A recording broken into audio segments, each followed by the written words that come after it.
네, 안녕하세요. 이번 시간은 6회 기출문제를 풀이할 시간이 되었습니다. 자, 마지막 기출문제인데요. 자, 파트 2에서 마지막 기출문제입니다. 파트 1을 저희가 학습을 했었고요. 파트 2 기출문제를 학습하고 있습니다. 자, 파트 2 기출문제에서 2회에서 3회 정도만 잘 풀이하셔도 충분히 1급 필기시험에 합격하실 수 있습니다. 파트 1 내용을 잘 학습을 하시고요. 파트 2 기출문제에서 2, 3회 정도만 잘 학습하시더라도 충분히 합격할 수 있지만, 자, 현재는 6회 기출문제를 풀이하고 있습니다. 자, 아무튼 학습에 개인별로 편차가 있을 수 있으므로, 자, 6회 기출문제 풀이하도록 하겠습니다. 1번 문제부터 바로 보도록 할게요. 다음 중 마이크로 프로세서에 관한 설명으로 옳지 않은 것은 이라고 하네요. 자, 마이크로 프로세서 한번 보도록 할게요. 제어 장치, 연산 장치, 레지스터가 한 개의 반도체 칩에 내장된 장치가 마이크로 프로세서가 됩니다. 자, 제어 장치, 연산 장치, 레지스터 익숙한 용어다. 그쵸? 저희가 중앙 처리 장치를 학습을 했었습니다. 중앙 처리 장치를 파트 1에서 학습했는데요. 중앙 처리 장치 CPU에 제어 장치가 있었고요. 연산 장치가 있었고요. 레지스터에 대해서 저희가 학습을 했었는데요. 이러한 장치들을 한 개의 반도체 칩에 내장된 장치를 마이크로 프로세서라고 합니다. 개인용 컴퓨터의 중앙 처리 장치로 사용을 하고요. 즉 마이크로 프로세서는 개인용 컴퓨터의 중앙 처리 장치로 사용을 하고요. 클럭 주파수와 내부 버스의 폭으로 성능을 평가합니다. 이때 버스라고 하는 것은 장치 사이의 통로라고 생각을 하시면 되겠어요. 즉 클럭 주파수와 함께 내부 버스, 내부 통로의 폭으로 성능을 평가하는 장치가 마이크로 프로세서가 됩니다. 자, 보기 1번부터 바로 보도록 할게요. 제어 장치, 연산 장치, 주기억 장치가 하나의 반도체 칩에 내장된 장치라고 하는데요. 보기 1번부터 잘못된 설명이 되겠네요. 1번의 정답은 1번이 되겠고요. 제어 장치 맞고요. 연산 장치 맞고요. 주기억 장치가 아니라 레지스터가 맞는 표현이겠다. 그쵸? 따라서 보기 1번은 잘못된 설명이 되겠습니다. 보기 2번입니다. 클럭 주파수와 내부 버스의 폭으로 성능을 평가한다고 했죠. 보기 2번 맞는 설명이고요. 보기 3번입니다. 개인용 컴퓨터의 중앙 처리 장치로 사용된다고 하는데요. 보기 3번 맞는 설명이고요. 마이크로 프로세서 같은 경우에 제어 장치, 연산 장치, 레지스터가 하나의 반도체 칩에 내장된 장치인데 마이크로 프로세서는 개인용 컴퓨터의 중앙 처리 장치로 사용한다고 했습니다. 보기 4번입니다. 작은 규모의 인베디드 시스템이나 휴대용 기기에도 사용을 한다고 하는데요. 보기 4번도 맞는 설명이 되겠습니다. 자, 인베디드 시스템이나 휴대용 기기에서도 마이크로 프로세서를 사용을 합니다. 자, 따라서 1번의 정답은 1번이 되겠고요. 마이크로 프로세서는 제어 장치, 연산 장치, 레지스터가 한 개의 반도체 칩에 내장된 장치이기 때문에 보기 1번이 잘못된 설명이 되었습니다. 1번의 정답은 1번이 되겠습니다. 네, 다음으로 2번 문제 보도록 하겠습니다. 다음 중 컴퓨터의 연산 장치에 있는 레지스터에 관한 설명으로 옳지 않은 것은 이라고 하네요. 자, 저희가 파트 1에서 중앙 처리 장치에 대해서 학습할 때 연산 장치에 대해서 학습을 했었습니다. 그쵸? 자, 중앙 처리 장치 시험 문제에 자주 출제되기 때문에 꼭 기억을 하셔야 돼요. 자, 예를 들어서 3 더하기 5는 8을 계산한다고 가정해 보겠습니다. 이때 연산 중에 사용될 데이터를 저장하는 것이 데이터 레지스터가 된다. 그쵸? 자, 3과 5가 데이터 레지스터에 저장이 되겠네요. 그리고 가산기는 덧셈을 수행하는 회로입니다. 자, 덧셈을 수행할 때 가산기가 사용이 되고요. 뺄셈이라고 하면 보수기가 사용이 되는데요. 컴퓨터에서 바로 뺄셈을 할 수 없기 때문에 보수로 변환하는 과정을 거칩니다. 이때 보수로 변환하는 회로가 보수기가 됩니다. 그리고 연산의 결과값을 일시적으로 저장하는 것이 누산기가 되는데요. 3 더하기 5는 8이라는 연산의 결과값을 저장하는 것이 누산기가 되겠습니다. 자, 해당 부분 기억하실 거라 생각을 하고요. 상태 레지스터, 연산 중에 발생하는 상태 정보를 저장하는 것이 상태 레지스터가 되는데요. 자, 예를 들어서 5 나누기 0을 하면 오류가 발생하는데 이러한 상태 정보를 저장하는 것이 상태 레지스터가 됩니다. 자, 해당 부분들 꼭 기억을 해주셔야 돼요. 자, 보기 1번부터 보도록 하겠습니다. 이진수 덧셈을 수행하는 가상기가 있다고 하는데요. 덧셈은 가상기 맞다, 그쵸? 보기 1번의 설명 맞는 설명이 되겠습니다. 보기 2번입니다. 뺄셈을 수행하기 위해 입력된 값을 보수로 변환하는 보수기가 있다고 하는데요. 보기 2번 설명도 맞는 설명이다, 그쵸? 자, 뺄셈은 컴퓨터에서 바로 수행이 안 된다고 했어요. 그래서 보수로 변환하는 과정이 필요한데요. 이때 해당 기능을 수행하는 장치가 보수기가 되겠습니다. 보기 3번입니다. 연산 결과를 일시적으로 저장하는 누상기가 있다고 하는데요. 보기 3번의 설명도 맞는 설명이 되겠네요. 연산의 결과를 일시적으로 저장하는 장치는 누상기가 됩니다. 자, 그러면 2번의 정답은 4번이 되겠는데요. 연산에 사용될 데이터를 기억하는 상태 레지스터가 있다고 하는데요. 상태 레지스터가 아니라 데이터 레지스터가 되겠습니다. 그쵸? 자, 따라서 2번의 정답은 4번이 되겠고요. 실제 시험에서 이런 문제 나오면 절대 틀리시면 안 됩니다. 자, 이번에 정답은 4번이 되겠습니다. 연산에 사용될 데이터를 저장하는 장치는 데이터 레지스터가 되겠습니다. 따라서 이번에 정답은 4번이 되겠네요. 네, 다음으로 3번 문제 보도록 하겠습니다. 다음 중 윈도우 방화벽 기능에 대한 설명으로 옳지 않은 것은 이라고 하네요. 자, 방화벽 저희가 기출문제 풀면서 관련 개념을 종종 보았었는데요. 내부에서 외부로 나가는 패킷은 그대로 통과하고 외부에서 내부로 들어오는 패킷은 체크하여 인증된 패킷만 통과를 시킨다. 그쵸? 자, 방화벽은 어떤 보호막 같은 개념으로 생각을 해주시면 되겠습니다. 자, 이런 컴퓨터들이 있을 때 네트워크 통로를 단일화해서 이렇게 네트워크 통로를 단일화해서 관리하는 것이 방화벽의 개념이 됩니다. 내부로부터의 불법적인 해킹을 막지 못하겠다. 그쵸? 역추적 기능이 있어서 외부 침입자를 역추적하여 흔적을 찾을 수 있는 기능도 있었습니다. 자, 보기 1번부터 보도록 할게요. 통신을 허용할 프로그램 및 기능에 대한 설정을 할 수 있다고 하는데요. 보기 1번의 설명은 맞는 설명이 되겠고요. 말 그대로 특정 프로그램에 대해서 통신을 허용할지 말지에 대한 설정을 할 수 있는데요. 해당 부분은 저희 제어판에서 확인을 할 수 있는데 3번 문제 풀고 직접 확인을 해보도록 하겠습니다. 보기 2번입니다. 각 네트워크 위치 유형에 따른 외부 연결의 차단과 알림을 설정할 수 있다고 하는데요. 보기 2번의 설명도 맞는 설명이 되겠고요. 해당 부분도 제어판에서 확인을 할 수 있어요. 해당 부분 조금 이따 같이 확인을 해볼게요. 네트워크 위치 유형이라고 하면 네트워크를 개인이 사용을 하면 개인 네트워크가 될 거고 공용으로 사용하면 공용 네트워크가 될 텐데요. 해당 부분이 위치 유형이라고 보시면 돼요. 즉 개인 네트워크나 공용 네트워크에 따른 외부 연결의 차단과 알림을 설정할 수 있다는 설명이 되겠고요. 보기 2번의 설명은 맞는 설명이 되겠습니다. 보기 3번입니다. 내 컴퓨터에서 외부로 나가는 패킷의 내용을 체크하여 인증된 패킷만 내보내도록 설정한다고 하는데요. 보기 3번 잘못된 설명이네요. 자, 반대로 기재가 되었습니다. 3번의 정답은 3번이 되겠고요. 외부로 나가는 패킷은 그대로 통과를 시킨다. 그쵸? 그대로 통과를 시키고요. 외부에서 내부로 들어오는 패킷에 관해서 엄밀히 체크를 하여 인증된 패킷만 통과시키는 것이 방화벽의 개념이 되겠습니다. 따라서 3번의 정답은 3번이 되겠네요.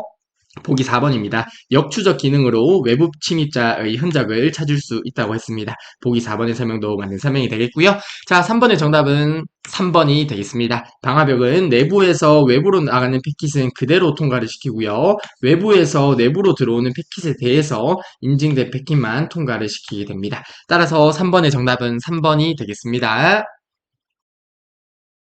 네, 문제 3번의 몇 가지 보기만 저희가 제어판에서 직접 확인을 해볼게요. 자, 제어판에 들어와서 시스템 및 보안에 윈도우 디펜더 방화벽으로 들어오면 아래와 같은 화면이 나오게 됩니다. 자, 보기 1번 내용부터 보게 되면 자, 윈도우 디펜더 방화벽을 통해 앱 또는 기능 허용이라고 있다. 그쵸? 자, 해당 부분에 들어가게 되면 특정 앱에 대해서, 즉 특정 프로그램에 대해서 통신을 허용할지 말지를 설정을 할 수 있습니다. 자, 보기 1번 내용 확인할 수 있고요. 그리고 알림 설정 변경으로 들어가게 되면 개인 네트워크가 있고요. 공용 네트워크가 있습니다. 따라서 보기 2번에 네트워크 위치 유형에 따른 외부 연결의 차단과 알림을 설정할 수 있다는 내용 또한 저희가 제어판에서 확인을 해볼 수 있겠습니다. 자, 이렇게 해서 3번 문제를 간단하게 확인을 해보았고요. 바로 4번 문제 보도록 하겠습니다. 네, 다음으로 4번 문제 보도록 하겠습니다. 다음 중 윈도우 제어판에서 시스템에 실행 가능한 작업에 대한 설명으로 옳지 않은 것은 이라고 하네요. 보기 1번부터 보도록 하겠습니다. 윈도우 버전과 시스템에 대한 기본 정보를 확인할 수 있다고 하는데요. 보기 1번 설명 맞는 설명이 되겠고요. 해당 문제 풀어보고 제어판의 시스템에 들어가서 관련 내용을 직접 확인해 보도록 하겠습니다. 그리고 보기 2번 정품 인증을 위한 제품 키를 변경할 수 있다고 하는데요. 보기 2번 설명도 맞는 설명이고요. 해당 부분도 조금 이따 바로 확인을 해볼게요. 보기 3번입니다. 네트워크에서 확인 가능한 사용자 컴퓨터의 이름을 변경할 수 있습니다. 자, 이름을 당연히 변경할 수 있는데요. 해당 기능을 제어판에 있는 시스템에서 설정하게 되어 보기 3번의 내용도 정도 맞는 설명이 되겠고요. 자, 4번의 정답은 4번이 되겠는데요. 컴퓨터에 설치된 응용 프로그램을 설치하거나 제거할 수 있다고 하는데요. 해당 부분은 시스템에서 하는 것이 아니라 제어판에 들어가서 프로그램에서 관련 내용을 설정하게 되겠습니다. 따라서 시스템에 실행 가능한 작업에 관한 설명으로 올바르지 않은 보기는 4번이 되겠습니다. 자, 4번의 정답은 4번이 되겠고요. 컴퓨터에 설치된 응용 프로그램을 설치 또는 제거는 제어판의 프로그램에서 수행할 수 있기 때문에 4번의 정답은 4번이 되겠고요. 관련해서 몇 가지 보기만 저희가 제어판에서 직접 확인을 해보도록 하겠습니다. 네, 문제 4번의 몇 가지 보기만 저희가 제어판에서 확인을 해볼게요. 자, 제어판의 시스템 및 보안에 들어오게 되면 시스템이라고 있습니다. 그쵸? 해당 시스템을 한번 클릭해 보도록 하겠습니다. 자, 시스템을 클릭하게 되면요. 기본적인 장치의 사양이 나오네요. 그쵸? 그래서 보기 1번에 나오는 시스템에 대한 기본 정보를 확인할 수 있다는 내용은 맞는 설명이 되겠고요. 그리고 이 PC의 이름 바꾸기라고 있다. 그쵸? 그래서 해당 PC의 이름을 바꿀 수 있습니다. 지금 제가 사용하는 PC의 이름은 커말에 정석이 되는데요. PC 이름을 바꿀 수 있습니다. 그리고 윈도우 사양도 아래쪽에서 확인을 할 수 있고요. 윈도우 관련해서 제품기 또한 변경할 수 있다는 것을 확인할 수 있습니다. 그래서 보기 1번에서 보기 3번에 나오는 내용은 제어판의 시스템에서 설정 가능한 항목이 되겠고요. 보기 4번에 나오는 어떤 프로그램을 제거하는 것은 해당 부분 종료하도록 할게요. 자, 제어판에서 프로그램에 들어가서 관련 내용을 설정할 수 있겠습니다. 따라서 보기 4번의 내용이 잘못된 보기가 되겠습니다. 네, 다음으로 5번 문제 보도록 하겠습니다. 다음 중 윈도우에서 하드디스크의 용량 부족 문제가 발생하였을 때의 해결 방법으로 적절하지 않은 것은 이라고 하네요. 보기 1번 보도록 하겠습니다. 사용 빈도가 낮은 파일을 백업한 후에 하드디스크에서 삭제한다고 하는데요. 보기 1번 당연히 맞는 설명이 되겠다. 그쵸? 하드디스크에 용량이 풀이 났어요. 그러면 사용하지 않는 파일 또는 사용 빈도가 낮은 파일은 삭제를 해주면 되겠다. 그쵸? 보기 1번 설명 맞는 설명이 되겠고요. 보기 2번입니다. 바이러스에 감염된 파일을 모두 삭제한다고 하는데요. 보기 2번이 정답이 되는데요. 자, 파일을 삭제하기 때문에 용량 부족 문제를 해결할 수 있지 않을까라고 생각할 수도 있을 것 같아요. 그래서 보기 2번은 우선 세모를 해볼게요. 보기 3번입니다. 사용하지 않는 윈도우 구성 요소를 제거한다고 하는데요. 보기 3번의 설명도 맞는 설명이 되겠습니다. 윈도우 구성 요소 같은 경우에 사용하지 않는 내용을 삭제를 하게 되면 용량 부족 문제를 해결할 수 있을 거예요. 그리고 보기 4번입니다. 디스크 정리를 수행하여 불필요한 파일을 삭제한다고 하는데요. 동일하게 불필요한 파일을 삭제하면 하드디스크 용량 부족 문제를 해결할 수 있겠다 같죠? 따라서 보기 4번도 맞는 설명이 되겠고요. 5번의 정답은 2번이 되겠는데요.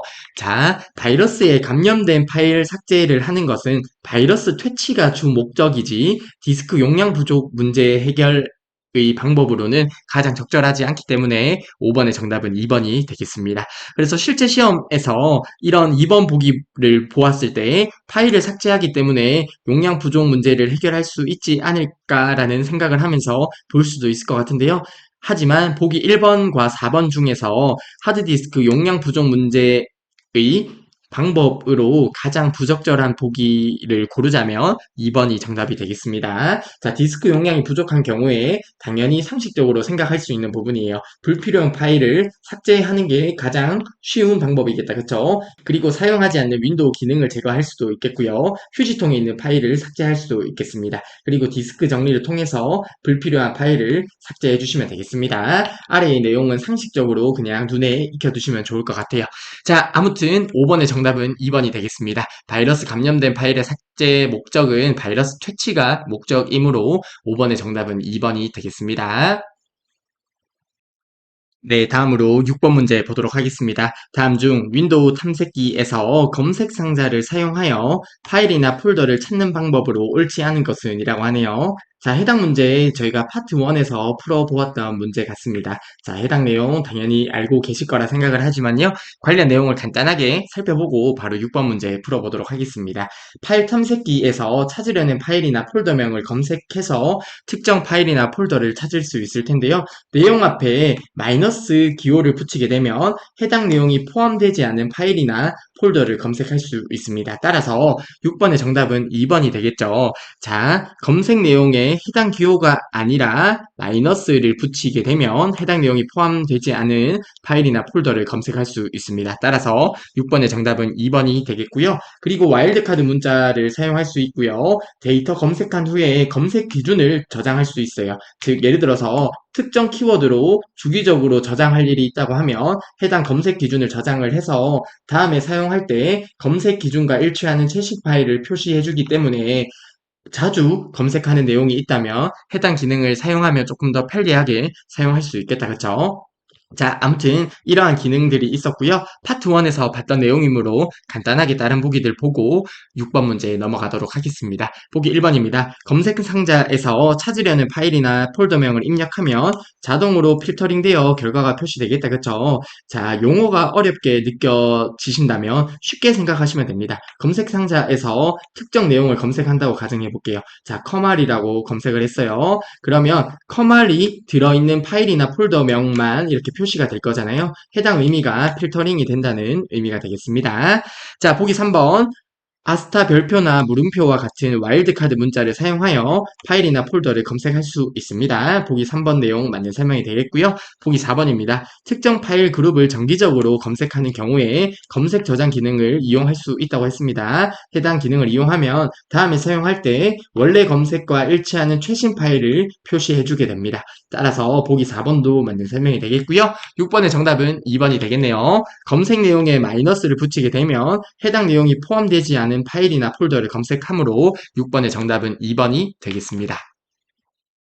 네, 다음으로 7번 문제 보도록 하겠습니다. 다음 중 윈도우 레지스트리에 관한 설명으로 옳지 않은 것은 이라고 하네요. 자, 레지스트리 관련 개념 가끔 문제에 출제가 되는데요. 그리 어렵지 않습니다. 간단하게 관련 개념을 같이 살펴볼게요. 컴퓨터에 설치된 모든 하드웨어와 소프트웨어의 실행 정보를 관리하는 계층적인 데이터베이스라고 합니다.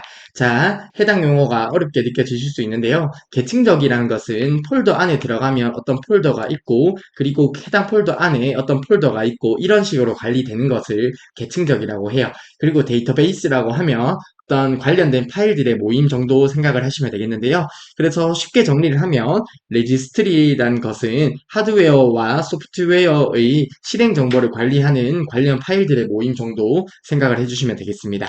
그리고 레지스트리의 내용은 기계어로 되어 있어서 일반 문서 편집기로 확인할 수 없으며 수정하려고 하면 레지에딧이라고 하는 레지스트리 편집기를 사용해야 됩니다. 자, 사실 일반적으로 사용자가 해당 레지스트리 편집기를 사용할 일은 거의 없습니다.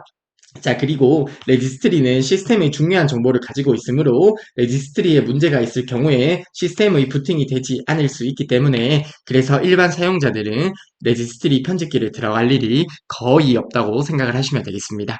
자, 그래서 7번 문제의 레지스트리 관련 개념과 함께 관련 보기를 보면 이 정도만 눈에 익혀 두셔도 관련 내용이 출제되었을 때 충분히 맞출 수 있을 거라 생각을 합니다. 아무튼 문제에 자주 출제되진 않고요. 가끔씩 출제가 됩니다. 자, 보기 1번입니다. 컴퓨터에 설치된 모든 하드웨어와 소프트웨어의 실행 정보를 관리하는 데이터베이스라고 했다. 그쵸? 레지스트리의 정의가 되겠습니다. 보기 1번의 설명 맞는 설명이 되겠고요. 보기 2번입니다. 레지스트리 정보는 윈도우가 작동하는 동안 지속적으로 참조된다고 하는데요. 보기 2번 설명 맞는 설명이 돼요. 자, 레지스트리에는 어떤 실행 정보와 함께 환경 변수적인 즉 환경 설정 부분과 관련한 정보도 있어요. 환경 설정 관련 정보가 있기 때문에 윈도우가 작동하는 동안 지속적으로 레지스트리 정보를 참고해서 어떤 프로그램이나 관련 프로그램을 실행하게 됩니다. 따라서 보기 2번의 설명 맞는 설명이 되겠습니다. 보기 3번입니다. 윈도우에 탑재된 레지스트리 편집기는 reg.exe라고 하는데요. 이러한 파일은 없습니다. .exe라는 것은 실행 파일의 확장자라고 생각을 해주시면 되겠는데요. 자, 아래쪽에서 저희가 살펴봤던 것처럼 레지에딧으로 들어가게 되면 레지스트리 편집기를 확인할 수 있습니다. 레지에딧이라고 적거나 regedit.exe라고 적어주시면 되는데요. 보기 3번에 나온 해당 부분이 잘못된 표현이 되므로 7번의 정답은 3번이 되겠습니다. 레지스트리 편집기는 레지 에딧이에요. 보기 4번입니다. 레지스트리에 문제가 발생하면 시스템의 부팅이 안 될 수도 있다고 했습니다. 그래서 그만큼 중요한 파일이라고 생각을 하시면 되겠습니다. 보기 4번의 설명 맞는 설명이 되겠고요. 7번의 정답은 3번이 되겠습니다. 레지스트리 편집기는 레지 에딧이라고 하는 프로그램이고요. 보기 3번에 나오는 이러한 프로그램은 없습니다. 자, 7번의 정답은 3번이 되겠네요. 네, 다음으로 8번 문제 보도록 하겠습니다. 다음 중 서버에 데이터를 전송하기 전에 아이디나 비밀번호의 입력 여부 또는 수량 입력과 같은 입력 사항을 확인할 때 사용하는 언어로 적절한 것은을 묻는 문제가 되겠습니다. 자, 우선 8번의 정답은 3번이 되겠고요.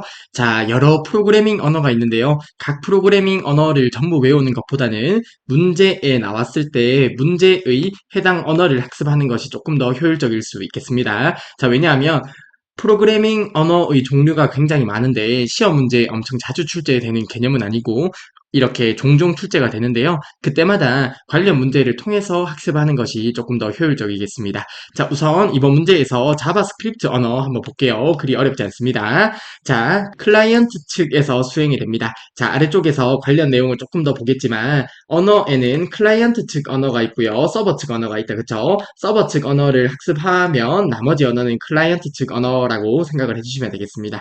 자, 아무튼 자바스크립트는 클라이언트 측에서 수행되는 언어가 되겠고요. 서버에 데이터를 전송하기 전에 즉 클라이언트 사용자가 있을 거고요. 그리고 서버가 있겠다. 그쵸? 자, 서버에 데이터를 전송하기 전에 아이디나 비밀번호의 입력 여부 또는 수량 입력과 같은 입력 사항을 확인할 때 사용하는 언어가 자바스크립트 언어가 됩니다. 즉, 저희가 패스워드 입력하면 뭐 8자 이상 입력하라는 뭐 경고창 같은 것들이 나오잖아요. 그래서 서버에 데이터 전송하기 전에 아이디나 비밀번호의 뭐 수량이라든지 이런 것들을 확인할 때 자바스크립트 언어가 사용이 됩니다. 자, 자바스크립트는 자바라고 하는 언어 저희가 배웠다. 그쵸? 자바라는 언어의 기능을 간략화한 언어가 자바스크립트 언어가 된다고 생각하시면 돼요. 자, 다시 한번 정리해드리면 자바를 간략화한 언어가 자바스크립트 언어인데요. 자바스크립트 언어는 클라이언트 측에서 수행이 되는데 서버에 데이터를 전송하기 전에 아이디나 비밀번호의 입력 여부 또는 수량을 확인할 때 사용되는 언어라고 봐주시면 되겠습니다. 따라서 8번의 정답은 3번이 되겠고요. 자, 아래쪽의 내용 한 번만 더 정리할게요. 자, 웹 프로그래밍 언어인데요. 웹페이지 만들 때 사용되는 언어인데 클라이언트 측 언어와 서버 측 언어로 구분을 할 수 있습니다. 클라이언트 측 언어는 말 그대로 사용자 측에서 사용되는 언어라고 보면 되는데요. 웹브라우저에서 실행되는 코드를 작성하는데 HTML이나 자바스크립트 등의 언어가 있고요. 서버 측 언어가 있습니다. 서버 측에서 실행되는 코드를 작성합니다. 예를 들어서 회원가입이라든지 상품 관리 등을 관리할 때 사용하는 언어가 서버 측 언어라고 보시면 되는데요. 자, 대표적으로 JSP, ASP, PHP 등이 있다는 것, 해당 3개의 언어는 서버 측 언어란 걸 기억하면 좋다고 했습니다. JSP는 자바로 만들어진 서버 측 스크립트 언어인데요. 자바를 기반으로 했다 보니까 다양한 운영체제에서 사용이 가능하다는 특징이 있었습니다. 그리고 ASP는 MS사에서, 즉 마이크로소프트사에서 제작한 서버 측 스크립트 언어인데요. 윈도우 운영체제에서 사용 가능하다는 특징이 있었습니다. 자, 해당 내용 기억해 주셨으면 좋겠고요. 자바스크립트 언어도 그리 어렵지 않으므로 해당 문제를 통해서 눈에 익혀두시면 좋을 것 같습니다. 자, 아무튼 8번의 정답은 3번이 되겠습니다.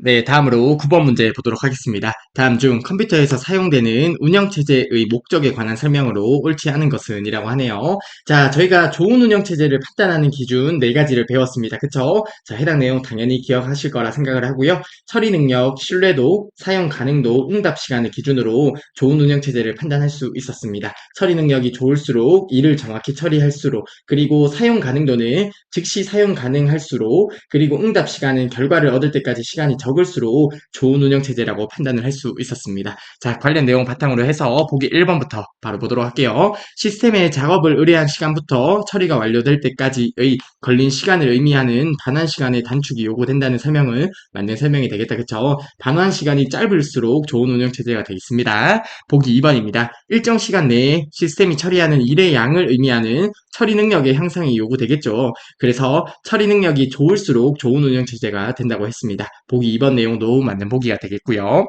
보기 3번입니다. 시스템이 주어진 문제를 정확하게 해결하는 정도를 의미하는 신뢰도의 향상이 당연히 요구가 될 거예요. 보기 3번도 맞는 설명이 되겠고요. 그러면 9번의 정답은 4번이 되겠네요. 시스템을 사용할 수 있는 사용자의 수를 의미하는 사용 가능도의 향상이 요구된다고 하는데요. 보기 4번이 잘못된 보기네요. 사용 가능도의 향상 이 요구되는 것은 맞지만 사용 가능도의 의미는 즉시 사용 가능하다는 의미가 되겠습니다. 즉 즉시 사용 가능할수록 좋은 운영 체제가 되는 것이죠. 그래서 보기 4번의 사용자 수와는 전혀 무관한 개념이 되겠습니다. 따라서 9번의 정답은 4번이 되겠네요. 사용 가능도는 즉시 사용 가능한 정도를 의미하기 때문에 보기 4번이 잘못된 보기가 되겠습니다. 9번의 정답은 4번이 되겠네요. 네, 다음으로 10번 문제 보도록 하겠습니다. 다음 중 컴퓨터에서 하드디스크를 연결하는 SATA 방식에 관한 설명으로 옳지 않은 것은 이라고 하네요. 자, 하드디스크 연결 방식, 시험 문제에 잘 출제되는 개념은 아닌데요. 간단하게 살펴보게 되면 하드디스크 연결 방식에는 IDE 방식이 있고요. EIDE 방식이 있고요. 스카시 방식이 있습니다. 자, 우선은 이런 방식이 있다 정도 보시면 될 것 같고요. EIDE와 같은 의미가 ATA 방식이라고도 해요. 자, 우선은 여기까지 정리를 해주시면 될 것 같고요. 그래서 저희가 문제를 풀 때 보기 중에 하드디스크 연결 방식에는 이런 것들이 있다라는 보기를 본 적 있으실 것 같은데요. 자, 아무튼 하드디스크 연결 방식에 이런 방식들이 있는데 이 중에서 해당 부분이 시험 문제에 가끔 출제가 됩니다. 즉, 해당 부분에서 EIDE, 즉 ATA 방식이 시험 문제에 나온다고 보시면 되겠습니다. 자, 아래쪽에 있는 하드디스크 연결 방식을 보게 되면 ATA 방식, 동일하게 EIDE 방식이라고 생각을 하시면 돼요. 자, ATA 방식이 있는데요. ATA 방식에는 파타 방식이 있고요. 그리고 SATA 방식이 있습니다. 자, 여기까지 되실까요? ATA인데요. P가 패러렐이라고 해서 병렬이라는 의미가 있고요. S는 시리얼이라고 해서 직렬이라는 의미가 있어요. 자, 파타가 있고요. 파타에서 약자는 해당 부분이 됩니다. 그리고 사타에서 S의 약자는 시리얼이 되겠다. 그쵸? 자, 그래서 파타는 병렬 연결 방식이 되고요. 사타는 직렬 연결 방식이 됩니다. 그리고 지난 기출문제에서 말씀을 드렸는데요. 파타보다는 사타 방식이 최신의 방식이라고 생각을 하시면 돼요. 그래서 데이터 전송 속도가 빠르다는 특징이 있습니다. 그리고 일반적으로 ATA나 EIDE라고 하면 파타 방식을 의미하게 돼요. 자, 그리고 핫플러그인을 지원한다고 했습니다. 사타 방식은 지난 기출문제에서 풀어보았기 때문에 기억을 하실 거라 생각을 합니다. 자, 해당 내용 간단하게 정리하면 하드디스크 연결 방식에는 이러한 방식들이 있었습니다. 그쵸? 이 중에서 ATA 방식이 시험 문제에 자주 나오게 되는데 ATA 방식을 파타 방식과 사타 방식으로 볼 수 있습니다. ATA라고 하면 일반적으로는 파타를 의미한다고 했고요. 파타는 병렬 연결 방식이고요. 사타는 직렬 연결 방식입니다. 그리고 사타 방식이 보다 최근의 방식이기 때문에 전송 속도가 빠르고요. 핫플러그인도 지원을 합니다. 자, 해당 개념 그리 어렵지 않을 거라 생각을 하고요. 해당 개념 바탕으로 해서 보기 1번부터 바로 보도록 할게요. 자, 문제 보면 사타 방식을 묻네요. 보기 1번 직렬 인터페이스라고 하는데요. 보기 1번 맞는 설명이 되겠다. 그쵸? S의 약자는 시리얼이라고 했습니다. 즉 직렬 인터페이스 방식을 사용한다는 설명은 맞는 설명이 되겠습니다. 그리고 보기 2번입니다. 파타 방식보다 데이터 전송 속도가 빠르다고 하는데요. 보기 2번도 맞는 설명이다. 그쵸? 사타 방식이 파타보다 데이터 전송 속도가 빠르다고 했어요. 그리고 보기 3번 핫플러그인도 지원을 한다. 그쵸? 핫플러그인 저희가 종종 보았던 것 같은데요. 컴퓨터 재부팅 없이 주변 장치를 인식하는 것을 핫플러그인이라고 합니다. 저희가 컴퓨터 쓸 때 아주 편리하게 사용을 한다. 그쵸? 왜냐하면 핫플러그인이 없다고 생각을 하면 어떤 마우스를 연결하더라도 컴퓨터를 재부팅해야지 주변 장치를 인식하는데 정말 불편하겠다. 그쵸? 자, 아무튼 보기 1, 2, 3번이 다 맞는 보기이므로 10번의 정답은 4번이 되겠는데요. 이 IDE, 다른 말로 ATA는 일반적으로 SATA를 의미하는 것이 아니라 파타를 의미하게 됩니다. 따라서 보기 4번이 잘못된 보기가 되겠고요. 10번의 정답은 4번이 되겠습니다. 이 IDE는 일반적으로 파타를 의미하게 돼요. 자, 원칙적으로 생각을 하면 이 IDE에는 파타와 그리고 사타로 구분을 할 수가 있는데 일반적으로 파타를 의미하게 됩니다. 따라서 10번의 정답은 4번이 되겠습니다. 네, 다음으로 11번 문제입니다. 다음 중 유비쿼터스 컴퓨팅 기반 기술에 대한 설명으로 옳지 않은 것은 이라고 하네요. 자, 유비쿼터스 컴퓨팅 저희가 학습을 했었습니다. 언제 어디서나 어떤 기기를 통해서도 컴퓨팅이 가능한 환경을 유비쿼터스 컴퓨팅이라고 하는데요. 이러한 점, 즉 언제 어디서나 어떤 기기를 통해서도 컴퓨팅이 가능하려고 하면 모든 장치들이 네트워크로 연결이 되어 있어야겠죠. 즉 인터넷으로 모든 장치들이 연결이 되어 있어야 될 거예요. 자, 아무튼 보기 1번부터 보도록 할게요. 유비쿼터스 컴퓨팅이 가능하기 위한 고속의 네트워크 전송 기술이 필요하다는 것 같네요. 자, 보기 1번 설명은 맞는 설명이겠다. 그쵸? 왜냐하면 언제 어디서나 어떤 기기를 통해서도 컴퓨팅이 가능하려고 하면 네트워크 전송 기술이 빨라야겠죠. 그래서 보기 1번의 설명은 맞는 설명이 되겠고요. 보기 2번입니다. 휴대성을 위한 초소형, 초경량의 하드웨어 제조 기술이 필요할 거예요. 자, 유비쿼터스 컴퓨팅이 가능하려고 하면 당연히 소형화, 경량화가 필요하겠다. 그쵸? 하드웨어가 이렇게 개발이 되어야 될 거고요. 보기 3번 개인별 최적화된 소프트웨어의 제작 유통 기술이라고 하는데요. 하드웨어뿐만 아니라 소프트웨어도 거기에 맞게 개발이 되어야 될 거예요. 따라서 보기 3번도 맞는 보기가 되겠습니다. 개인별 최적화된이라고 하면 당연히 요즘의 트렌드라고 생각을 하면 돼요. 어떻게 보면 이제 은행도 프라이빗 뱅크를 추구하잖아요. 어떻게 보면 개인화된 은행을 추구하듯이 개인별 최적화된 소프트웨어의 제작과 유통 기술이 필요할 거예요. 자, 보기 4번입니다. 기본적으로 사람이 정보를 수집하는 작업이 요구되는 기술이라고 하는데요. 보기 4번이 잘못되었네요. 11번의 정답은 4번이고요. 상식적으로 생각을 해보더라도 사람이 일일이 정보 수집한다는 것은 말이 안 되겠다. 그쵸? 자, 예를 들어서 어떤 게 있을까요? 자, 비유를 생각해 보게 되면 어떤 전자발찌가 있다고 가정을 해볼게요. 비유가 조금 좋지 않은 것 같은데요. 자, 아무튼 전자발찌에서 어떤 정보를 일일이 사람이 수집하는 것이 아니라 자동으로 이렇게 수집이 되는 것이 맞겠다. 그쵸? 따라서 사람이 정보를 수집하는 기술이 요구된다는 설명은 맞는 설명이 안 되겠습니다. 따라서 11번의 정답은 4번이 되겠는데요. 사람이 일일이 정보를 수집하는 것이 아니라 정보를 자체적으로 수집하는 기술이 필요할 거기 때문에 보기 4번이 잘못된 보기가 되겠습니다. 11번의 정답은 4번이 되겠습니다. 자, 해당 문제는 상식적으로 풀 수 있는 문제처럼 보입니다. 자, 아무튼 정답은 4번이 되겠네요. 네, 다음으로 12번 문제 보도록 하겠습니다. 다음 중 컴퓨터를 이용한 정보 처리 방식에서 분산 처리 시스템에 관한 설명으로 적절한 것은 이라고 합니다. 자, 분산 처리 시스템. 저희가 OS의 기법을 학습하면서 분산 처리 시스템에 대해서 학습을 했었는데요. 물리적으로 떨어진 여러 대의 컴퓨터에 작업을 분담하여 처리하는 방식이 분산 처리 시스템이 되었습니다. 자, 해당 내용 당연히 알고 계실 거라 생각을 하고요. 보기 1번부터 보도록 하겠습니다. 여러 개의 CPU와 하나의 주기억 장치를 이용하여 여러 프로그램을 동시에 처리하는 방식이라고 하는데요. 보기 1번의 기법은 어떤 기법이 되겠어요? 자, 처리 방식이 다중 처리 방식이 되겠다. 그쵸? 자, 보기 1번의 포인트는 여러 개의 CPU입니다. CPU가 일을 처리하는데요. 여러 개니까 다중으로 처리를 하는 거죠. 따라서 다중 처리 방식이 되겠고요. 보기 2번입니다. 여러 명의 사용자가 시스템에서 시간을 분할하여 프로그램을 실행하는 시스템이라고 하는데요. 시간을 분할하여라는 이야기가 나오면 어떤 처리 방식이 되겠어요? 시분할 처리 방식이 되겠습니다. 따라서 보기 2번도 올바른 보기가 안 되겠고요. 보기 3번 여러 대의 컴퓨터들에 의해 작업한 결과를 통신망을 이용하여 상호 교환할 수 있도록 연결되어 있는 시스템이라고 하는데요. 보기 3번의 설명이 맞는 설명이겠다. 그쵸? 분산 처리 시스템은 물리적으로 떨어진 여러 대의 컴퓨터에서 작업을 분담하여 처리하는데요. 작업한 결과를 통신망을 이용하여 상호 교환할 수 있도록 연결이 되어 있어야겠죠. 따라서 보기 3번은 분산 처리 시스템에 관한 설명이 되겠고요.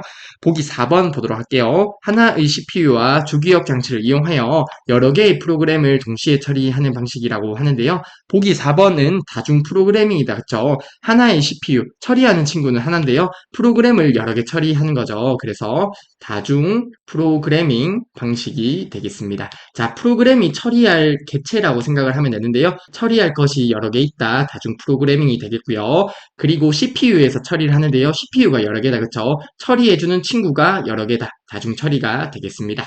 자, 아무튼 보기 1번과 보기 4번 당연히 헷갈리면 안 되겠다. 그쵸? 자, 12번 문제 3번이 되겠고요. 이런 문제도 시험에 나오면 절대 틀리시면 안 됩니다. 네, 다음으로 13번 문제 보도록 하겠습니다. 다음 중 멀티미디어에서 사용되는 그래픽 기법에 관한 설명으로 옳지 않은 것은 이라고 하네요. 자, 그래픽 기법 저희가 파트 1에서 학습했습니다. 그쵸? 자, 해당 내용 시험 문제 자주 출제되므로 꼭 알고 계셔야 돼요. 자, 해당 부분 당연히 알고 계실 거라 생각을 합니다.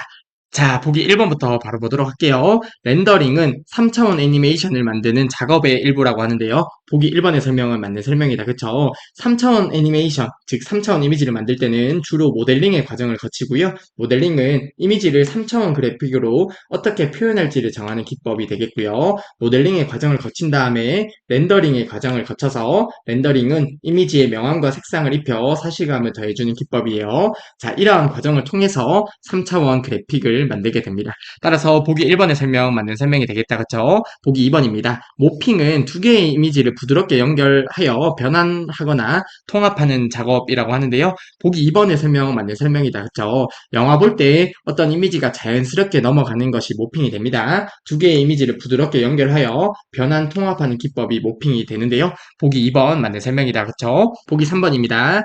엘리어싱은 이미지 표현에 계단 현상을 제거하는 작업이라고 하는데요. 보기 3번 잘못된 보기네요. 자, 왜 잘못된지 아시죠? 13번의 정답은 3번이 되겠고요. 엘리어싱이라고 하면 계단 현상 자체를 의미하고요. 계단 현상, 즉 엘리어싱을 제거하기 위한 방법이 안티 엘리어싱이 됩니다.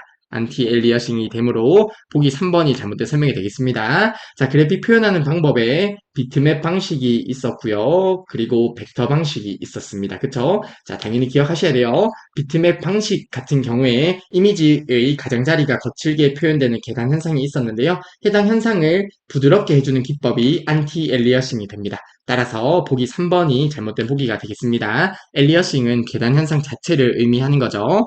보기 4번입니다. 디더링은 제한된 색상을 조합하여 새로운 색을 만드는 작업이라고 하는데요. 보기 4번도 맞는 설명이다. 그쵸? 디더링 같은 경우에 제한된 색상을 조합하여 다양한 색을 표현하는 기법이 디더링이 됩니다. 따라서 13번의 정답은 3번이 되겠네요. 계단 현상을 제거하는 것이 안티 엘리어싱에 관한 설명이 됩니다. 따라서 13번의 정답 3번이 되겠습니다. 네, 다음으로 14번 문제 보도록 하겠습니다. 다음 중 JPEG 파일 형식에 대한 설명으로 옳지 않은 것은 이라고 하네요. 자, 그래픽 파일 형식 저희가 학습했었습니다. 그쵸? 그 중에서 가장 출제가 많이 되는 형식이 JPG, 즉 JPEG 형식이 되는데요. 사진과 같은 정지 형상을 표현하기 위한 표준 압축 방식이 되고요. 픽셀당 24비트의 색상을 표현할 수 있습니다. 따라서 2의 24승까지의 색을 표현할 수 있고요. 그리고 손실 압축 기법과 무손실 압축 기법 모두 사용을 하고요. 저장 시 사용자가 임의로 압축률을 조정할 수 있다는 특징이 있었습니다. 자, 해당 내용 기억해 주셨으면 좋겠는데요. 보기 1번부터 보도록 할게요. 저장 시 사용자가 임의로 압축률을 조정할 수 있죠. 그래서 보기 1번은 맞는 설명이 되겠습니다. 보기 2번입니다. 사진과 같이 다양한 색을 가진 정지 영상을 표현하기에 적합하다고 하는데요. 맞죠? 그래서 저희가 JPG 파일 형식 같은 경우에 주로 사용을 하게 됩니다. 보기 2번도 맞는 설명이 되겠고요. 보기 3번입니다. 8비트 알파 채널을 이용하여 부드러운 투명층을 표현할 수 있다고 하는데요. 보기 3번이 잘못된 설명이 되겠고요. 투명층 또는 투명 처리라고 하는데요. 투명층이나 투명 처리를 하는 것은 파일 형식이 PNG 파일 형식에 관한 설명이 되겠습니다. 저희가 파트 1에서 봤던 파일 형식이긴 한데요. 자, 아무튼 투명 처리라고 하면 PNG 파일 형식에 관한 설명이 되므로 14번의 정답은 3번이 되겠습니다. 그리고 보기 4번 압축률이 높을수록 보다 많은 정보를 지우므로 당연히 이미지의 질이 낮아지겠다. 그쵸? 압축률이 높다는 것은 용량이 줄어들었다는 거고 그만큼 많은 정보가 지워졌다는 의미가 되므로 이미지의 화질이 떨어질 거예요. 자, 따라서 14번의 정답은 3번이 되겠습니다. 투명 처리가 가능한 파일 형식은 PNG 파일 형식에 관한 설명이 되므로 14번의 정답은 3번이 되겠네요.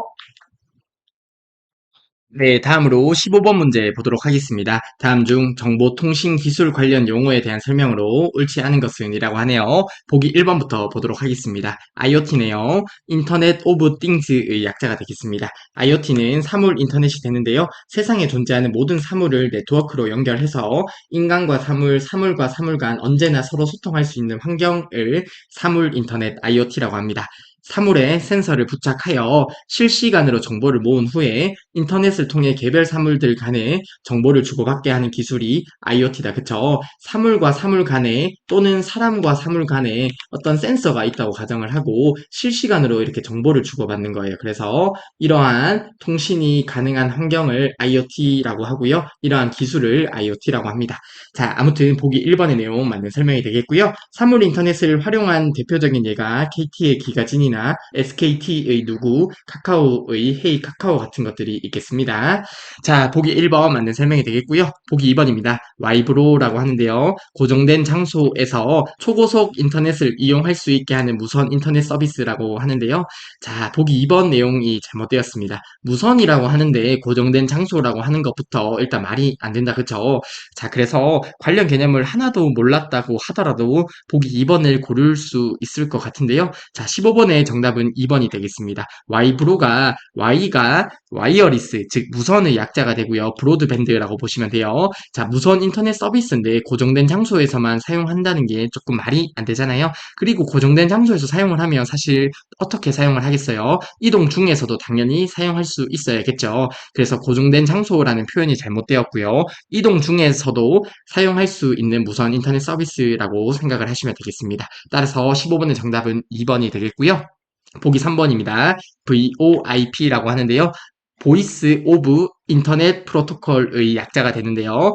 즉 인터넷 전화라고 보시면 돼요. 인터넷을 이용한 음성 전송을 의미하는 거죠. 즉 전화로 어떤 음성 데이터가 가는 것이 아니라 인터넷을 통해서 음성 전송을 의미한다. 즉 인터넷 전화에 해당한다라고 보시면 되겠습니다. 저희가 기존 문제에서 VoIP에 대해서 보았었는데요. 원거리 통화 시에 기존의 전화보다 저렴하게 이용할 수 있다는 특징이 있었습니다. 자, 음성 데이터를 인터넷 프로토콜 네트워크를 통해 전송하여 음성 데이터를 인터넷을 통해 전송한다. 그쵸? 그리고 통화할 수 있게 하는 음성 통신 기술 보기 3번의 내용 맞는 보기가 되겠네요. 보기 4번입니다. RFID라고 하는데요. 제품 식별, 출입 관리 등 다양한 분야에서 활용되는 기술로 전파를 이용하여 정보를 인식하는 기술 RFID에 관한 설명으로 맞는 설명이다. 그쵸? RFID, 사물에 전자태그를 부착하여 주파수를 이용하여 주변 물체를 인식하는 기술이 RFID가 됩니다. 그래서 저희가 편리하게 사용하는 하이패스 같은 경우에 자동차가 이렇게 간다고 가정을 하면 자, 자동차가 굉장히 이상하네요. 자, 아무튼 자동차가 가는데요. 이때 센서가 있으므로 하이패스에서 바로 인식을 할 수 있는 거죠. 이렇게 사용하는 기술이 RFID가 됩니다. 즉 어떤 센스를 통해서 무선 주파수를 이용하여 물체를 인식하는 기술이라고 생각을 하시면 되겠습니다.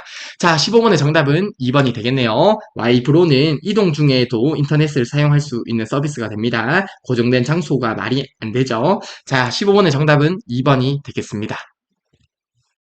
네, 다음으로 16번 문제 보도록 하겠습니다. 다음 중 정보 사회에서 정보 보안을 위협하는 스니핑에 관한 설명으로 옳은 것은 이라고 하네요. 자, 저희가 보안 위협 형태를 살펴보았었는데요. 스니핑 기억하시죠? 패킷을 엿보면서 계정과 패스워드를 알아내는 행위를 스니핑이라고 합니다. 즉, 어떤 데이터가 A에서 B로 간다고 했을 때 이 데이터가 지나가는 패킷을 엿보면서 개인정보를 알아내는 행위가 스니핑이 되겠습니다. 자, 그러면 16번의 정답은 몇 번이 되겠어요?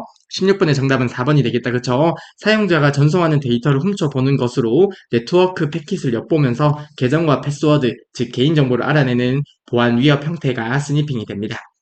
따라서 16번의 정답은 4번이 되겠고요. 그 외에 다른 개념을 살펴보게 되면 분산 서비스 공격, 디도스가 있었습니다. 여러 대의 컴퓨터에서 특정 서버에 대량 서비스를 요청을 해서 해당 서버가 정상적인 기능을 하지 못하도록 하는 위협 형태가 분산 서비스 공격이 됩니다. 자, 이런 위협 형태는 실제로 저희가 사용하는 금융권에서도 자주 일어나는 형태가 되겠고요. 그래서 디도스 대응 훈련도 하곤 합니다.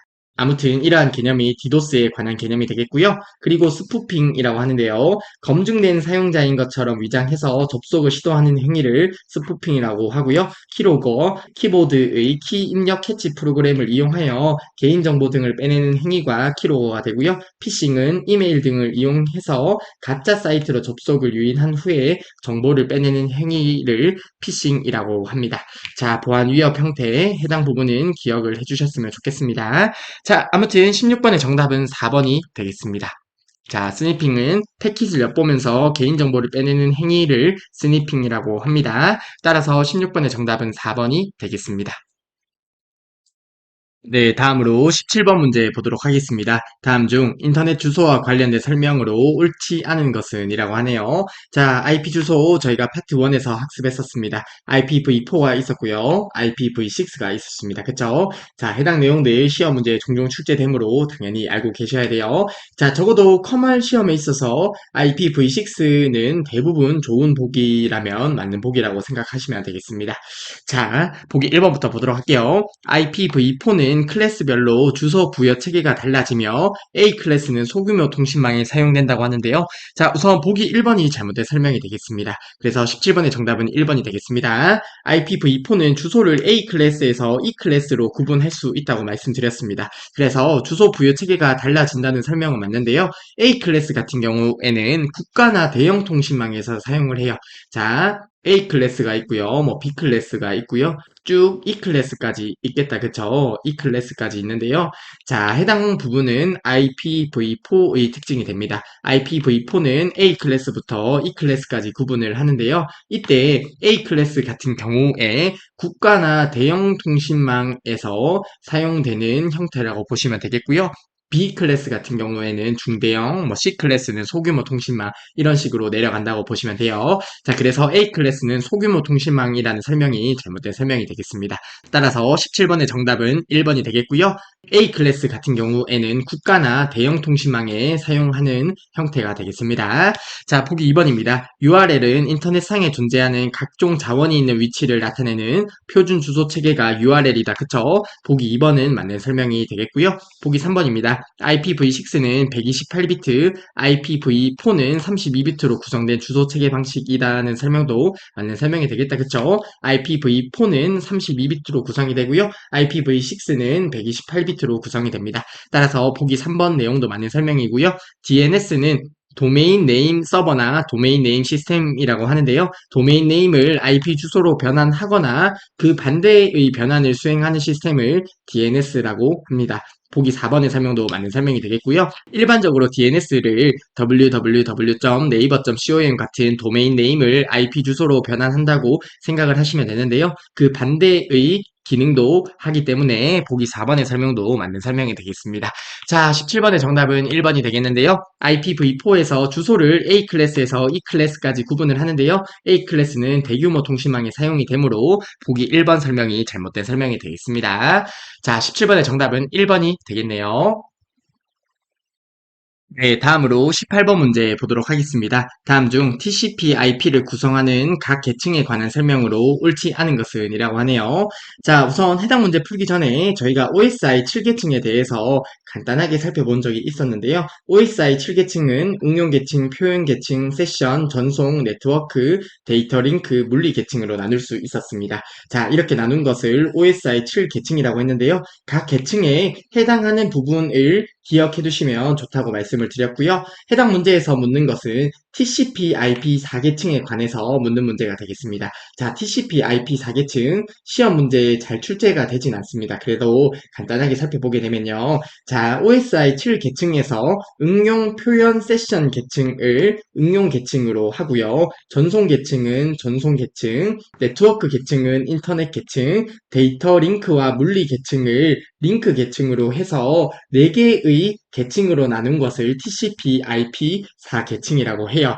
자, 우선은 해당 개념을 기억한 상태에서 보기 1번부터 보도록 하겠습니다. 응용 계층은 응용 프로그램 간의 데이터 송수신을 담당한다고 하는데요. 보기 1번 설명은 맞는 설명이 되겠어요. 자, 응용 계층 같은 경우에 사용자 입장에서의 서비스라고 생각을 하면 돼요. 응용 계층, 말 그대로 사용자가 사용하는 가장 마지막 단계라고 생각을 하시면 되겠습니다. 사용자 입장에서의 서비스, 즉 사용자 입장에서의 계층이라고 생각을 하시면 되겠는데요. 사용자 입장에서의 서비스라고 하면 예를 들어서 텔넷, 원격 접속이 되겠다. 그쵸? 텔넷이나 FTP 파일 전송이 있을 거고요. 뭐 이메일과 같은 이런 사용자 입장에서의 서비스가 응용 계층에 해당이 되고요.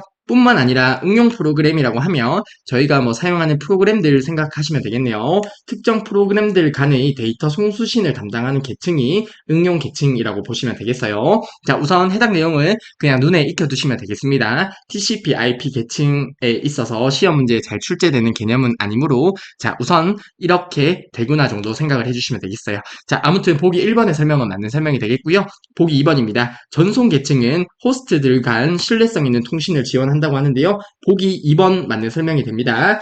자, TCP/IP 4계층에서 전송 계층과 OSI 7계층의 전송 계층은 동일한데요. 게이트웨이와 TCP 같은 경우에 호스트 간의 신뢰성 있는 통신을 지원한다는 설명은 맞는 설명이 되겠다. 그쵸? 보기 2번 설명 맞는 설명이 되겠고요. 이때 호스트들 간이라고 하면 서버 간이라고 생각을 하시면 되겠어요. 전송 계층은 서버 간의 신뢰성 있는 통신을 지원한다라는 설명을 맞는 설명이 되겠고요. 보기 3번입니다. 인터넷 계층은 데이터 전송을 위한 주소 지정 및 경로 설정을 지원한다고 하는데요. 보기 3번도 맞는 설명이 되겠습니다. 자, TCP/IP 4계층의 인터넷 계층 같은 경우에 OSI 7계층의 네트워크 계층에 해당하는데요. 네트워크 계층에는 라우터라는 장비가 있고요. 그리고 IP가 해당이 됩니다. IP 같은 경우에 최적의 경로 설정이라는 특징이 있었다. 그쵸? 그래서 인터넷 계층은 주소 지정 및 경로 설정을 지원한다는 설명도 맞는 설명이 되겠어요. 자, 18번의 정답은 4번이 되겠습니다. 링크 계층은 사용자가 컴퓨터에 접근할 수 있도록 서비스를 제공한다고 하는데요. 사용자 입장에서의 서비스는 응용 계층에 관한 설명이 된다고 했어요. 자, 따라서 보기 4번이 잘못된 설명이 되겠고요. 18번의 정답은 4번이 되겠습니다. 사용자 입장에서의 서비스 그리고 응용 프로그램 간의 데이터 송수신은 응용 계층과 관련된 설명이 되므로 18번의 정답은 4번이 되겠습니다. 자, 다시 한번 말씀드리면 저희가 배웠던 OSI 7계층에서 해당 부분이 시험 문제에 자주 출제가 되고요. OSI 7계층 정도는 눈에 익혀두시면 좋을 것 같고요. 그리고 TCP/IP 4계층 같은 경우에 시험 문제에 잘 출제되진 않지만 자, 해당 내용 정도는 기억을 해두시면 좋을 것 같아요. 사용자 입장에서의 서비스 그리고 응용 프로그램 간의 데이터 송수신은 응용 계층과 관련된 설명이다 정도는 기억을 해두시면 좋을 것 같습니다. 자, 아무튼 18번의 정답은 4번이 되겠습니다. 네, 다음으로 19번 문제 보도록 하겠습니다. 다음 중 정보 보안을 위해 사용하는 공개 키 암호화 기법에 대한 설명으로 옳지 않은 것은 이라고 하네요. 자, 저희가 암호화 기법에 대해서 지난 기출 문제에서 학습을 했었는데요. 비밀키 암호화 기법이 있었고요. 공개 키 암호화 기법이 있었습니다. 자, 저희가 암호화를 하고요. 그리고 복호화를 하게 돼요. 그쵸? 자, 특정 데이터를 보호하기 위해서는 암호화가 필요할 거고요. 그리고 지정된 사용자에게 제대로 전달이 되었으면 복호화의 과정이 필요할 텐데요. 비밀키 암호화 기법은 키가 한 개입니다. 즉 암호화하는 키와 복호화하는 키가 하나이기 때문에 대칭키 기법이라고도 하고요. 공개키 암호화 기법은 키가 두 개예요. 즉 암호화하는 키와 복호화하는 키가 다르기 때문에 비대칭키라고 해요. 자, 참고적으로 공개키 암호화 기법에서 암호화하는 키는 외부에 공개를 하게 되는 방식이라고 생각을 하시면 되겠습니다. 공개키 암호화 기법은 암호화하는 키는 외부에 공개를 하기 때문에 당연히 복호화하는 키와 다르겠죠. 그렇기 때문에 키가 두 개고요. 비대칭 키라고도 합니다. 자, 그리고 비밀키 암호화 기법은요. 알고리즘이 단순하기 때문에 암호화 복호화 속도가 빠르고요. 공개키 암호화 기법은 알고리즘이 복잡해요. 그래서 암호화 복호화 속도가 느리다는 특징이 있었습니다. 그리고 비밀키 암호화 기법은 사용자가 증가할수록 관리할 키의 수가 많아지는데요. 이러한 이유는 알고리즘이 단순하기 때문에 사용자가 증가함에 따라서 관리할 키도 선형적으로 증가한다고 생각을 하시면 되겠고요. 이에 비해서 공개키 암호화 기법은 알고리즘이 복잡해서 사용자가 증가하더라도 선형적으로 증가하지 않아요. 그래서 상대적으로 관리할 키의 수가 적다라는 특징이 있습니다. 그리고 비밀키 암호화 기법은 DES가 있고요. 공개키 암호화 기법의 예시로는 RSA가 있는데요. 자, 암기팀 말씀드렸다. 그쵸? 비밀키 암호화 기법 키가 하나입니다. 해당 키가 공개되면 뒤진다. DES 이렇게 기억을 해주시면 되겠습니다. 암호화 기법도 시험 문제에 종종 출제되기 때문에 해당 개념 비교해서 기억해 두시면 좋을 것 같습니다. 자, 아무튼 보기 1번부터 보도록 할게요. 자, 공개 키 암호화 기법에 대해서 묻는 문제가 되겠네요. 알고리즘이 복잡하다고 했어요. 암호화 복호화 속도가 느리다고 하는데요. 당연한 설명이 되겠다. 그쵸? 보기 1번 맞는 설명이 되겠고요. 보기 2번 키의 분배가 용이하고 관리해야 할 키의 수가 적다고 하는데요. 보기 2번의 설명도 맞는 설명이 되겠습니다. 공개키 암호화 기법은 관리할 키의 수가 적다고 했습니다. 그리고 보기 3번입니다. 비대칭 암호화 기법이라고도 하며 대표적으로 DES가 있다고 하는데요. 해당 부분이 잘못된 설명이 되겠네요. 공개키 암호화 기법에는 대표적으로 RSA가 있습니다. DES 같은 경우에는 비밀키 암호화 기법에 관한 설명이 되겠네요. 따라서 19번의 정답은 3번이 되겠습니다. 보기 4번입니다. 데이터를 암호화할 때 사용하는 키를 공개하고 복호화할 때 키는 비밀로 한다고 하는데요. 해당 방식이 공개키 암호화 방식이 됩니다. 그쵸? 보기 4번도 맞는 설명이 되겠네요. 자, 따라서 19번의 정답은 3번이 되겠고요. 공개키 암호화 기법은 비대칭 키 암호화 기법이라고 하며 대표적으로 RSA가 있다고 했습니다. 비밀키 암호화 기법의 대표적인 예시가 DES가 되겠습니다. 따라서 19번의 정답은 3번이 되겠네요. 네, 다음으로 20번 문제 보도록 하겠습니다. 드디어 마지막 문제가 되겠네요. 다음 중 네트워크 운영 방식 중 하나인 클라이언트 서버 방식에 관한 설명으로 옳은 것은 이라고 합니다. 자, 저희가 네트워크 운영 방식 파트 1에서 학습을 했었는데요. 그리 어렵지 않았던 개념으로 기억을 하실 거라 생각을 합니다. 자, 첫 번째 중앙 집중 방식이 있었다. 그쵸? 모든 데이터를 중앙에 있는 컴퓨터가 처리하는 방식이 중앙 집중 방식이 됩니다. 즉, 가운데에 컴퓨터가 있고요. 어떤 단말들, 즉 어떤 컴퓨터들이 연결이 되어 있는데요. 모든 데이터를 중앙에 있는 해당 컴퓨터가 처리하는 방식이 중앙 집중 방식이 되고요. 그리고 클라이언트 서버 방식입니다. 정보를 제공하는 서버와 서버가 정보를 제공하는 쪽이고요. 정보를 요구하는 클라이언트로 구성되어 있는 방식이 클라이언트 서버 방식이 됩니다. 해당 방식은 분산 처리 환경에 적합하고요. 서버와 클라이언트 모두 처리 능력을 가지게 됩니다. 그리고 피어 투 피어, P2P 방식인데요. 모든 컴퓨터를 동등하게 연결하는 방식. 해당 방식의 키워드는 동등하게 연결하는 방식이 키워드가 되겠습니다. 한 컴퓨터가 서버가 될 수도 있고요. 동시에 클라이언트가 될 수도 있는 방식이 P2P 방식이 되겠습니다. 즉 A라는 사용자가 있을 거고요. B라는 사용자가 있는데요. 자, A라는 사용자가 파일을 전송하게 되면 서버 역할을 하고요. B라는 사용자에게 파일을 받게 되면 클라이언트가 되겠습니다. 자, 이러한 방식이 P2P 방식인데요. 개인 대 개인의 파일 공유를 위한 기술로 사용되는 방식이라 생각을 하시면 되겠습니다. 대표적인 예로 토렌트와 같은 것들이 있죠. 자, 20번의 정답은 몇 번이 되겠어요? 20번의 정답은 1번이 되겠네요. 서버와 클라이언트 모두 처리 능력을 가지고요. 분산 처리 환경에 적합하다는 설명이 맞는 설명이 되겠습니다.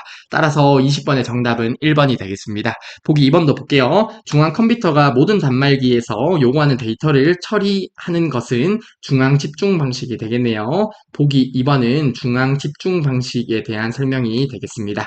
보기 3번 한번 볼까요? 모든 단말기가 동등한 계층으로 연결되어 모두 클라이언트와 서버 역할을 할 수 있는 내용은 P2P 방식에 관한 설명이 되겠네요. 보기 4번입니다. 단방향 통신 방식으로 데이터 처리를 위한 대기 시간이 필요하다고 하는데요.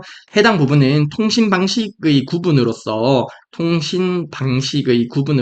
단방향 통신이 있긴 한데요. 그냥 뭐 통신 방식의 구분일 뿐입니다. 즉 어떤 네트워크 운영 방식과는 관련이 없는 보기가 되겠어요.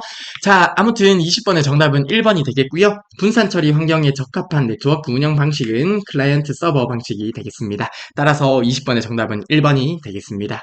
자, 이렇게 해서 6회 기출 문제의 컴퓨터 일반 부분의 풀이를 모두 완료하였습니다. 자, 다음 시간에 스프레드시트 일반을 통해서 문제 풀이를 하도록 하겠습니다. 이번 시간도 정말 수고 많으셨습니다.